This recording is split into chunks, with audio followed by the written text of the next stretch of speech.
খুন হলো, এই ব্যক্তি যদি খুনের শিকার না হতো তাহলে সে কি আরো কিছুদিন বাঁচত কিনা? এই প্রশ্নের উত্তরে ইমাম ইবনে তাইমিয়া রাহিমাহুল্লাহ একটা হাদিস উল্লেখ করেছেন, খুব চমৎকার। সে হাদিসটি পেশ করতে চাই। মানুষের তাকদীর, মানুষের হায়াত, রিজিক, এই বিষয়গুলো দুই প্রকার। একটা আছে চূড়ান্ত, একটা আছে অচূড়ান্ত। চূড়ান্ত যেটা,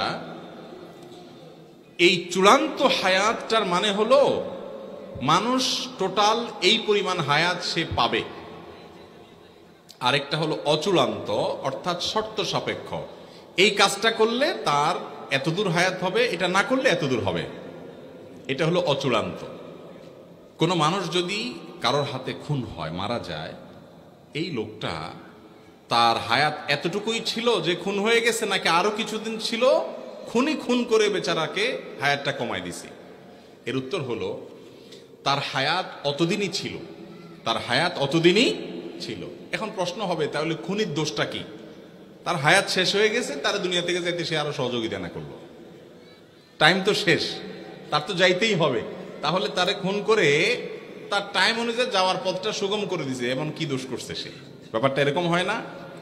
দীর্ঘ আলোচনা করার সুযোগ নাই, শুধু এটুকু বলি, খুনিকে আল্লাহ রাব্বুল আলামিন শাস্তি দিবেন এই জন্য যে তার হায়াত শেষ না শুরু, এটা নিয়ে তো তোমার দায়িত্ব নেই। তোমার কোনো দায়িত্ব, তোমার তো আল্লাহ মালাকুল মউত বানায় নাই, বানাইছে? তুমি অন্য মানুষের হক রক্ষা করবে, কারোর জীবন যেন বিপন্ন না হয় সেই জন্য দায়িত্বশীল থাকবে। তুমি সেটা করো নাই। তোমার নিজের রাগের মাথায় হোক, ক্ষোভের মাথায় হোক, যেভাবে হোক, পাপের পথ, নিষিদ্ধ পথ তুমি গিয়েছ, সেজন্য তোমার শাস্তি হবে। আর ওই ব্যক্তির যে মৃত্যু হয়েছে, সেই মৃত্যুটা সময় মতো হয়েছে কিনা, আর সে বাঁচত কিনা, এ বিষয়ে বলতে গিয়ে একটা হাদিস বলছিলাম। ইবনে তাইমিয়া রাহিমাহুল্লাহ হাদিসটি উল্লেখ করেছেন যে মানুষের তাকদীরকে আল্লাহ রাব্বুল আলামিন দুই প্রকার রেখেছেন, একটা মোবরাম, গায়রে মোবরাম, আর একটা চূড়ান্ত, একটা অচূড়ান্ত। একটা ধরুন, ফর এক্সাম্পল, একজন মানুষের হায়াত হবে 60 বছর চূড়ান্ত, এইটুক সে পাবেই। আর এরপরে এডিশনাল আরো 10 বছর আল্লাহ তাআলা, কারোর জন্য 10, কারোর বছর 12, কারোর জন্য কোনো মেয়াদে আল্লাহ তাআলা এডিশনাল হায়াত রেখেছেন। এই এডিশনাল হায়াতটা বান্দার বিভিন্ন কাজের উপর নির্ভরশীল রেখেছেন। এর অসুখ হবে, অসুখ হওয়ার পরে সে যদি গাড়ি এনে যদি ডাক্তারের কাছে টাইম মতো নিতে পারে হাসপাতালে, তাহলে সে আরো এত বছর বাঁচবে। যদি না পারে, এর মধ্যে শেষ। এই বিপদটা আসবে।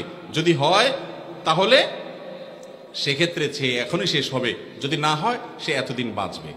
এখন এই যে অচূড়ান্ত হায়াতটা, তাকদীরের যে লেখক ফেরেশতা, তারাও কিন্তু জানে শুধু চূড়ান্তটা, কত বছর কে পাবে, আল্লাহ তাদেরকে এতটুকু জানাই দেয়। অচূড়ান্ত যেটা, ওইটা আল্লাহ ছাড়া এমনকি তাকদীরের লেখক ফেরেশতাও পর্যন্ত জানে না।